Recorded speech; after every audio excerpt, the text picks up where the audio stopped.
Donc présentation d'un robot cartésien. Donc petit tuto pour montrer comment ça se programme. Donc on a un robot avec son contrôleur équipé de 32 entrées et 32 sorties. Donc ce qui permet de mettre sur l'axe Z plusieurs outils. Donc là en l'occurrence aujourd'hui une torche plasma, mais on peut mettre à côté une valve de dosage de façon à venir déposer précisément des cordons de colle avant l'assemblage. Alors comment ça se programme? Il y a 4 façons de programmer le robot. Aujourd'hui on va voir les deux plus faciles. Donc la première c'est en utilisant la télécommande comme un joystick. La deuxième, c'est en rentrant des coordonnées, ce qu'on appelle le mode MDI. Donc si on connaît les distances d'un point à un point ou les coordonnées, eh ben, on peut rentrer directement les coordonnées. La troisième, c'est l'apprentissage qu'on verra tout à l'heure. Et la quatrième, c'est transformer un dessin, un DXF, en langage robotique. Donc la première à la télécommande. Donc l'idée c'est qu'avec les flèches X, Y et Z, on emmène le robot où est-ce qu'on veut déposer. Donc par exemple ici, là on appuie sur la télécommande et on sélectionne le type de déplacement. Donc là c'est line start, le début de la ligne. On l'emmène à l'endroit désiré suivante. Voilà. Donc par exemple ici, hop, j'appuie sur Start, sur Enter, pardon, et là je sélectionne le type de déplacement et je dis Line End, la fin de la ligne.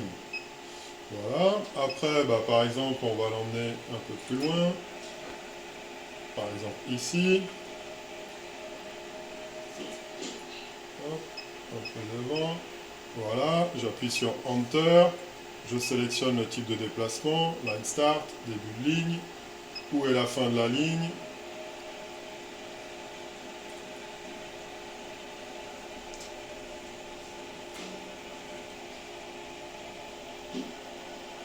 Voilà, par exemple ici, Enter.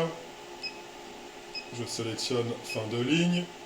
Et puis comme ça, je vais pouvoir créer tout mon programme avec la télécommande.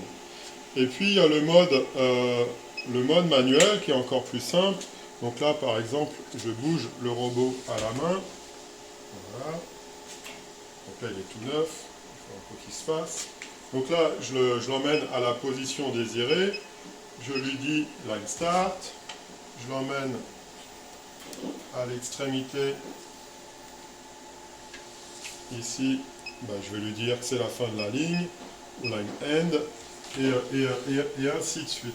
Et on s'aperçoit très rapidement que finalement, on programme un peu le robot comme si on l'expliquait la toute première fois à quelqu'un en lui disant, voilà, tu vas commencer ici, après tu vas finir là. Donc là, finalement, je le programme en même temps que je vous parle, et ainsi de suite. Donc, par exemple là, on va lui dire, tu commences ici, et tu termines là-bas. Voilà. Et une fois que j'ai fini mon programme, j'oublie jamais de lui dire que c'est la fin du programme, de façon à ce qu'il retourne à la maison. Et comme ça, on peut faire autant de lignes, de cercles, de zigzags. Enfin bref, le robot, il travaille en 2D ou bien en 3D pour faire des formes assez complexes. Une fois que le programme est en mémoire, il y a juste à appuyer sur le bouton Start.